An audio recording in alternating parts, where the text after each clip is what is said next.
Taluk Aman committee ವತಿಯಿಂದ SIR ಪ್ರಕ್ರಿಯೆ ಬಗ್ಗೆ ಜಾಗೃತಿ ಸಮಾವೇಶ. ಬಾಗೇಪಲ್ಲಿ ಪಟ್ಟಣದ ಅಮನ್ ಕಮಿಟಿ ವತಿಯಿಂದ ಭಾರತ ಚುನಾವಣಾ ಆಯೋಗ ಬಗ್ಗೆ ಜಾಗೃತಿ ಸಮಾವೇಶವನ್ನು ಜಾಮಿಯಾ ಶಾದಿ ಮಹಲ್ ಹಮ್ಮಿಕೊಳ್ಳಲಾಗಿತ್ತು. ಈ ಕಾರ್ಯಕ್ರಮದಲ್ಲಿ ವಿಚಾರವಾದಿಗಳಾದ ಶಿವಸುಂದರ್ ಅವರು ಮಾತನಾಡಿ, ಈ ಎಸ್ಐಆರ್ ಪ್ರಕ್ರಿಯೆಯಲ್ಲಿ ದೇಶದ 150 ಕೋಟಿ ಜನರು ಭಾರತೀಯರೆಂದು ಸಾಬೀತುಪಡಿಸಲೇಬೇಕು. ಸಾಬೀತುಪಡಿಸಲು ಸಾಧ್ಯವಾಗಲಿಲ್ಲ ಎನ್ನುವರು ವಿದೇಶಿಯರು ಎಂದು ಅರ್ಥ. ಆದ್ದರಿಂದ ಇದು ಮತಪಟ್ಟಿ ಪರಿಷ್ಕರಣೆ ಅಲ್ಲ, ಪೌರತ್ವ ಪರಿಷ್ಕರಣೆಯಾಗಿದೆ. ಆದ್ದರಿಂದ ಎಸ್ಐಆರ್ನಿಂದ ಬಹಳಷ್ಟು ಜನರ ತಮ್ಮ ಹಕ್ಕನ್ನು ಕಸಿಯುವ ಕೆಲಸವನ್ನು ಸರ್ಕಾರಗಳು ಮಾಡುತ್ತಿವೆ. ಅದಕ್ಕಾಗಿ ನಾವು ಜಾಗೃತಿಯಾಗಲು ಈ ಸಮಾವೇಶವನ್ನು ಏರ್ಪಡಿಸಲಾಗಿದೆ ಎಂದು ಹೇಳಿದರು. ಈ ಸಂದರ್ಭದಲ್ಲಿ ಅಖಿಲ್ ಕರ್ನಾಟಕ ರೈತ ಸಂಘ ಜಿಲ್ಲಾ ಅಧ್ಯಕ್ಷ ಪಿ ಮಂಜುನಾಥ್ ರೆಡ್ಡಿ, ರಹಮತ್ ಪಾಷಾ, ಅಮನ್ ಕಮಿಟಿ ಅಧ್ಯಕ್ಷ ಅಕ್ರಮ್ ಪಾಷಾ, ಮೌಲಾನಾ ಫಾಹಾದ್ ಸಾಬ್, ಸರ್ದಾರ್ ಚಾಂದ್ ಪಾಷಾ, ಪಿ ಜೀವಿಕ್, ನಾರಾಯಣಸ್ವಾಮಿ, ಹೇಮಚಂದ್ರ ಚಂದ್ರ, ಆರಿಫ್, ಕರೀಂ ಸಾಬ್, ಸರ್ದಾರ್ ಅಹಮದ್, ಹಿದಾಯತುಲ್ಲಾ, ಹೈದರ್ ಅಲಿ, ಇಲಿಯಾಸ್, ಫಯಾಜ್ ಮುಂತಾದವರು ಉಪಸ್ಥಿತರಿದ್ದರು.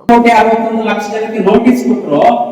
ಅದರಲ್ಲಿ ಸುಮಾರು ಲಕ್ಷ ಜನಗಳು ಕಿಲೋಮೀಟರ್ಗಳು ಗಟ್ಟಲೆ, 10 ಜನ 20 ಜನ ಅಲ್ಲ, ಮೊನ್ನೆ ನೋಟ್ಬಂದಿಯಲ್ಲಿ ಇಟ್ಕೊಂಡಿದ್ರಲ್ಲ ಆ ರೀತಿಯಾಗಲ್ಲ, ಕಿಲೋಮೀಟರ್ಗಳು ಗಟ್ಟಲೆ ಜನ ತಮ್ಮ ರೆಕಾರ್ಡ್ಗಳನ್ನ ರೆಡಿ ಮಾಡ್ಕೊಂಡು ಈಗ ಹೇಳೋದ್ರಲ್ಲ 11 ರೆಕಾರ್ಡ್ ಅಂತ ಹೇಳಿ, ಆ ರೆಕಾರ್ಡ್ ಎಸ್ಐಆರ್ ಮೂಲಕ ನಡೆದಿದೆ ಅಂತ ಹೇಳಿ ಹೇಳ್ತಾ ಇದ್ದಾರೆ.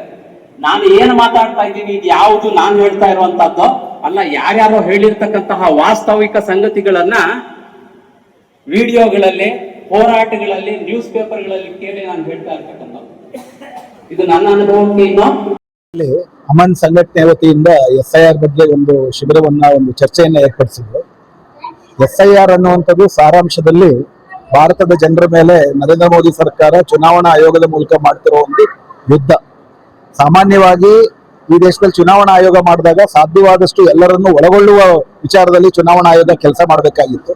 ಆದರೆ ಎಸ್ಐಆರ್ ಹಲವಾರು ಬಗೆಯ ಸಂವಿಧಾನಕ್ಕೆ ವಿರುದ್ಧವಾದ ಷರತ್ತುಗಳನ್ನ ಹಾಕಿ ಸಾಧ್ಯವಾದಷ್ಟು ಮತದಾರರನ್ನ, ಅದರಲ್ಲೂ ಕೂಡ ಅಲ್ಪಸಂಖ್ಯಾತರು, ಅಸ್ಪೃಶ್ಯರು, ದಲಿತರು, ಆದಿವಾಸಿಗಳು, ವಲಸೆ ಕಾರ್ಮಿಕರು, ಮಹಿಳೆಯರು, ಇವರುಗಳು ಪೂರೈಸಲಾಗದಂತಹ ಷರತ್ತುಗಳನ್ನು ವಿಧಿಸಿ ಅವರನ್ನ ಮತಪಟ್ಟಿಯಿಂದ ಹೊರಗಾಕುವಂತಹ ಒಂದು ದೊಡ್ಡ ಹುನ್ನಾರ ನಡೆಸಿದ್ದಾರೆ. ಯಾರೇ ನಿಮಗೆ ಗೊತ್ತಿರೋ ಹಾಗೆ 13 ರಾಜ್ಯಗಳಲ್ಲಿ ಅಂದಾಜು 7.25 ಕೋಟಿ ಜನ ಮತಪಟ್ಟಿಯಿಂದ ಹೊರಗಾಕಿದೆ. ಮೊನ್ನೆ ಮೇ 27ನೇ ತಾರೀಕು ಸುಪ್ರೀಂ ಕೋರ್ಟ್ ಕೊಟ್ಟಿರೋ ನಿರ್ದೇಶನದಲ್ಲೂ ಕೂಡ ಇವರುಗಳನ್ನೆಲ್ಲರನ್ನೂ ಕೂಡ 4 ವಾರದಲ್ಲಿ ಅವರ ಪೌರತ್ವ ಪರಿಶೀಲನೆ ಮಾಡಿ ಹೊರಗಾಕುವುದಕ್ಕೆ ಅವರು ಕಾಂಪಿಟೆಂಟ್ ಅಥಾರಿಟಿ ಕಳಿಸಬೇಕಾಗುತ್ತೆ. ಅಂದ್ರೆ ಸಾರಾಂಶ ಇದು ಕೇವಲ ಮತಪಟ್ಟಿ ನಿರಾಕರಣೆ ಅಲ್ಲ, ಪೌರತ್ವದಿಂದಲೇ ಅವರನ್ನ ಹೊರಗಬ್ಬುವಂಥದ್ದು. ಅದು ಪ್ರಧಾನವಾಗಿ ಬಿಜೆಪಿ ಈ ದೇಶದಲ್ಲಿ ಶಾಶ್ವತವಾಗಿ ಒಂದು ಮೆಜಾರಿಟಿಯನ್ನ ಪಡ್ಕೊಳ್ಳುವುದಕ್ಕೆ, ಸಂಭವನೀಯ ವಿರೋಧ ಪಕ್ಷದ ಓಟುಗಾರರನ್ನ ಕಡಿತ ಮಾಡಿ ತಾವು ಅಧಿಕಾರದಲ್ಲಿ ಉಳಿಯುವಂತಹ ತಂತ್ರವೂ ಇದೆ. ಎರಡನೇದಾಗಿ 2ನೇ ದರ್ಜೆ ಪ್ರಜೆಗಳನ್ನ, ಅದರಲ್ಲೂ ವಿಶೇಷವಾಗಿ ಟಾರ್ಗೆಟೆಡ್ ಆಗಿ ಮುಸ್ಲಿಮರನ್ನ, ಸ್ಟ್ರಕ್ಚರಲ್ ಆಗಿ ಅಸ್ಪೃಶ್ಯರನ್ನ, ಆದಿವಾಸಿಗಳನ್ನ, ವಲಸೆ ಕಾರ್ಮಿಕರನ್ನ ಮತ್ತು ಮಹಿಳೆಯರನ್ನ ಇವ್ರನ್ನ ಹೊರಗಿಡುವಂತ ಒಂದು ಉದ್ದೇಶ ಇದೆ. ಇದ್ರ ವಿರುದ್ಧ ಈ ದೇಶದಲ್ಲಿ ಬೃಹತ್ ಹೋರಾಟವನ್ನು ನಡೀಬೇಕಾಗಿದೆ. ಆ ಹೋರಾಟಗಳನ್ನ ಹೆಂಗ್ ಮಾಡ್ಬೇಕು ಅಂತ ಬೇರೆ ಬೇರೆ ಕಡೆ ಚರ್ಚೆ ನಡೀತಿದೆ. ಅಮನ್ ಕಮಿಟಿ ಕೂಡ ಅದರ ಬಗ್ಗೆ ಒಂದು ಹೋರಾಟವನ್ನು ರೂಪಿಸುವ ಭಾಗವಾಗಿ ಈ ಒಂದು ಪ್ರಾರಂಭಿಕ ಚರ್ಚೆಯನ್ನ ಏರ್ಪಡಿಸಿದ್ದಾರೆ. ಈ ಊಟ ಆದ್ಮೇಲೂ ಕೂಡ ಅದರ ಬಗ್ಗೆ ಚರ್ಚೆ ಮುಂದುವರಿಸ್ತಾರೆ. ಬೆಂಗಳೂರಿನಲ್ಲಿ ಫೆಬ್ರವರಿ 20ನೇ ತಾರೀಕು ಕರ್ನಾಟಕದ ಜೂನ್ 20ನೇ ತಾರೀಕು ಬೆಂಗಳೂರಿನ ಫ್ರೀಡಂ ಪಾರ್ಕ್ ನಲ್ಲಿ ಬೃಹತ್ತಾದಂತ ಒಂದು ಹೋರಾಟ ನಡೀತಿದೆ. ಎಲ್ಲಾ ಎಸ್ಐಆರ್ ವಿರೋಧಿ ಸಂಘಟನೆಗಳು, ಪಕ್ಷಗಳು ಸೇರ್ಕೊಂಡು ಹೋರಾಟ ಮಾಡ್ತಿದ್ದಾರೆ. ಬಾಗೇಪಲ್ಲಿಯಿಂದಲೂ ಕೂಡ ಸುಮಾರಷ್ಟು ಜನ ಅದರಲ್ಲಿ ಭಾಗವಹಿಸ್ತಾರೆ. ಈ ಹೋರಾಟ ಎಸ್ಐಆರ್ ಮುಗಿದ ಮೇಲೂ ಮುಂದುವರಿಯುತ್ತೆ. ಯಾಕಂದ್ರೆ ಅಂದಾಜು ಇಡೀ 31 ರಾಜ್ಯಗಳಲ್ಲಿ ಎಸ್ಐಆರ್ ಮುಗಿದ ಮೇಲೆ 10 ರಿಂದ 15 ಕೋಟಿ ಜನ ಈ ದೇಶದ marginalise sections of the people ಹೊರಗುಳಿಯೋ ಸಾಧ್ಯತೆ ಇದೆ. ಅವರು 2ನೇ ದರ್ಜೆ ಪ್ರಜೆಗಳಾಗ್ತಾರೆ. ಅದಾಗುವಂತದ್ದು ಈ ದೇಶದ ಪ್ರಜಾತಂತ್ರವನ್ನೇ ಕೊಂದ ಲೆಕ್ಕಕ್ಕೆ ಬರುತ್ತೆ.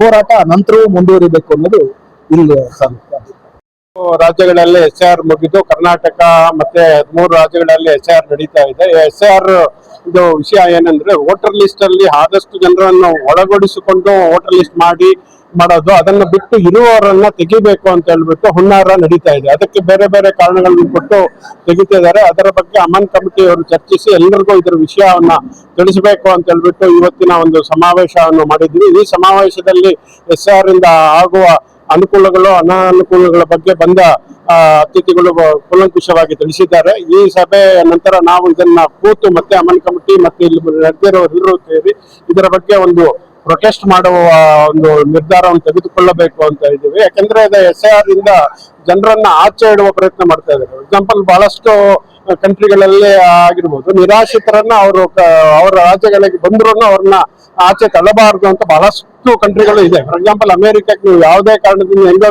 ನುಸುಳಿ ಅಮೆರಿಕದಲ್ಲಿ ಹೋಗಿ ಸೇರ್ಬಿಟ್ರೆ ಅವ್ರೇನು ನಿಮ್ಗೆ ತೆಗಿಯಲ್ಲ. ಈಗ ರೀಸೆಂಟ್ಲಿ ನಮ್ಮ ಟ್ರಂಪ್ ಅವರು ಮೊನ್ನೆ ಕೆಲವರನ್ನ ತೆಗೆದಿದ್ದಾರೆ. ಅದಕ್ಕೆ ಒಂದು ಕಂಟ್ರಿಯಲ್ಲಿ ಅವರು ಬೇರೆ ಕಂಟ್ರಿಯಿಂದ ಬಂದು ಉಳ್ಕೊಂಡ್ರು ಅವ್ರನ್ನ ತೆಗಿಯಕ್ಕೆ ಬಹಳಷ್ಟು ಹೋಗಲ್ಲ. ಯಾಕಂದ್ರೆ ನಿರಾಶ್ರಿತರು ಅವ್ರು ಏನು ಇಲ್ಲಿ ಬಂದ್ರು ಅವ್ರಿಗೆ ಆಶ್ರಯ ಕೊಡಬೇಕು ಅಂತ ಬಹಳಷ್ಟು ಕಂಟ್ರಿಗಳು ಕೊಡ್ತಾ ಇದೆ. ಅಂತಹ ಸಮಯದಲ್ಲಿ ಇವರು ಭಾರತದಲ್ಲಿ ಇರುವ ನಾಗರಿಕರನ್ನ ಏನೋ ಒಂದು ಸ್ಪೆಲ್ಲಿಂಗ್ ಮಿಸ್ಟೇಕ್ಸ್ ಇವೆಲ್ಲ ಹಿಡ್ಕೊಂಡು ಇವರು ನಾಗರಿಕರಲ್ಲ ಅಂತ ಹೇಳೋದು ಅವೈಜ್ಞಾನಿಕವಾಗಿದೆ. ಯಾಕಂದ್ರೆ ಇವರ ಸರ್ಕಾರನೇ 2014ರಿಂದ ಇದೆ. ಅವಾಗಿಂದ ನುಸುಳುಕೋರರು ಏನ್ ಮಾಡಿದ್ರು, ಅದಕ್ಕೆ ಏನ್ ತಡೆದಿದ್ದಾರೆ, ಏನೂ ಮಾಡಿಲ್ಲ. ಇವರು ರಾಜಕೀಯವಾಗಿ ಲಾಭ ಪಡೆಯಲು ಇದನ್ನ ಬಳಸ್ಕೊಂಡು ಜನರಿಗೆ ತೊಂದರೆ ಕೊಡ್ತಾ ಇದ್ದಾರೆ. ಇದನ್ನ ನಿಲ್ಲಿಸಬೇಕು. ಇದು ನಿಲ್ಲಿಸಿ ಎಲ್ರಿಗೂ ಸಹಬಾಳ್ವೆಯಿಂದ ಬದುಕಲು ಅವಕಾಶ ಕೊಡಬೇಕು. ಕರ್ನಾಟಕದಲ್ಲಿ ಶಾಂತಿ ತೋಟ ಇರೋದ್ರಿಂದ ಅದನ್ನ ಆ ರೀತಿ ಉಳಿಸ್ಕೊಳ್ಳಕ್ಕೆ ಪ್ರಯತ್ನ ಮಾಡಬೇಕು. ಅದರ ಭಾಗವಾಗಿ ಏನು ಒಂದು ನೆಕ್ಸ್ಟ್ ನಿರ್ಣಯವನ್ನು bureau report BA Babajan, Bharat Vaibhav news, Bagepalli. Thanks for watching. Read, discuss and debate with editor Dr. Yan Prashant Rao. Wanted reporters in print, digital and visual media for Bharat Vaibhav Daily Newspaper, BV News 5 Channel and BV Fast Web News from all the talukas of Karnataka, Goa and Maharashtra. If interested, send your resume to 9019229369